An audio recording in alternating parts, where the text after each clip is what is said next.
अस्सलाम वालेकुम। आज की वीडियो का जो मौजू है वो है type 4 hyper sensitivity. Type 4 hyper sensitivity के लिए एक दूसरा नाम भी लिया जाता है और इसे डिलेड टाइप हाइपर सेंसिटिविटी भी कहते हैं। इसे सेल मेडिएटेड हाइपर सेंसिटिविटी भी कहते हैं। ये एक ऐसा इम्यून रिएक्शन होता है जो कि एंटीबॉडीज की वजह से नहीं होता, बल्कि एक खास किस्म के सेल्स की वजह से होता है और इन सेल्स को टी सेल्स कहा जाता है। इस टाइप का जो रिएक्शन होता है, टाइप 4 हाइपर सेंसिटिविटी का जो रिएक्शन होता है, तो ये 24 घंटे से लेकर 72 घंटे के अंदर अंदर होता है, जैसे ही इंसान का जिस्म एंटीजन को एक्सपोज होता है। इसके बाद टी सेल्स की एक्टिवेशन होती है, खासकर CD4 टी हेल्पर सेल और CD8 साइटोटॉक्सिक सेल्स की। टाइप 4 हाइपर सेंसिटिविटी रिएक्शन में इस प्रोसेस में मुख्तलिफ स्टेप्स इन्वॉल्व होते हैं, जिस पर आने वाली स्लाइड्स में बात करेंगे। पहले नंबर पर जो स्टेप है वो कहलाता है सेंसिटाइजेशन। जैसे ही एक्सपोजर होता है पहली मर्तबा एंटीजन्स को, तो जो एंटीजन प्रेजेंटिंग सेल्स होते हैं जैसे कि डेंड्रिटिक सेल्स और मैक्रोफेजेस, ये प्रोसेस कर देते हैं एंटीजन को और रिप्रेजेंट कर देते हैं, प्रेजेंट कर देते हैं ये टी सेल्स के लिए, जो कि मौजूद होते हैं लिम्फ नोड्स में। इसके बाद एक्टिवेशन शुरू हो जाती है और प्रोलिफरेशन स्टार्ट हो जाती है टी सेल्स की। ये जो टी सेल्स होते हैं तो ये स्पेसिफिक होते हैं एंटीजन के खिलाफ। इसके बाद ये टी सेल्स जो होते हैं ये इस एंटीजन के खिलाफ सेंसिटाइज्ड हो जाते हैं।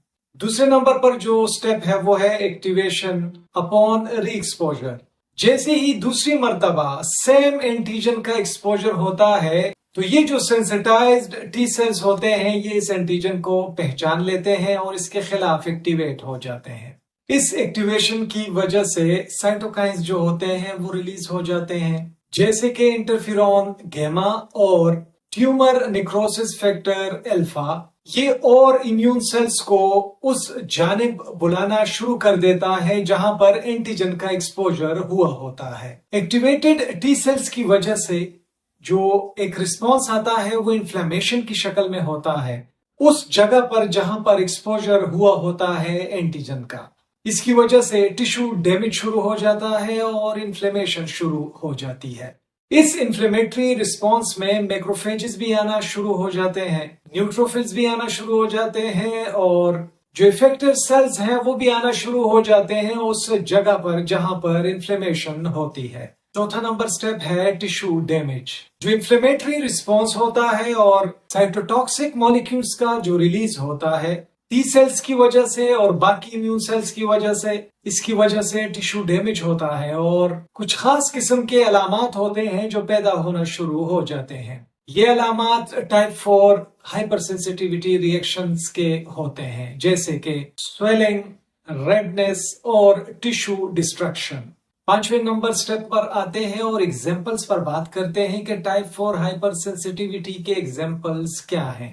पहले नंबर पर जो एग्जाम्पल है वो है कॉन्टैक्ट डर्माटाइटिस, जिसमें poison ivy reaction, tuberculin reaction जो कि मॉल्टॉक्स टेस्ट की वजह से होता है, जो कि ट्यूबरकुलोसिस के लिए किया जाता है। इसके अलावा कुछ इम्यून डिजीजेस जो कि ऑटो इम्यून डिजीजेस होते हैं, जैसे कि मल्टीपल स्क्लेरोसिस और टाइप 1 डायबिटीज। छठे नंबर का जो स्टेप है वो डायग्नोसिस का है और देखेंगे कि कौन कौन से टेस्ट किए जा सकते हैं टाइप 4 हाइपर सेंसिटिविटी को कंफर्म करने के लिए। इसमें है patient history, physical examination, patch testing, skin prick test, serological test, biopsy और इमेजिंग टेस्ट भी किए जाते हैं। ट्रीटमेंट की तरफ आते हैं और ट्रीटमेंट में बात करेंगे कि इलाज क्या होता है अगर टाइप 4 हाइपर सेंसिटिविटी हो जाए। तो इसके लिए एंटी इंफ्लेमेटरी मेडिसिन का इस्तेमाल, जैसे कि कॉर्टिकोस्टेरॉइड्स जो इन्फ्लेमेशन को कम करता है और सिम्टम्स को मैनेज करने में, कम करने में भी मदद करता है। बहुत ज्यादा शुक्रिया MLT हमविद कामरान देखने के लिए। वीडियो पसंद आई हो वीडियो को जरूर लाइक कीजिएगा, दोस्तों के साथ शेयर कीजिएगा। हमारे चैनल MLT हमविद कामरान को सब्सक्राइब कीजिएगा। अपना ढेर सारा ख्याल रखिएगा। अल्लाह हाफिज।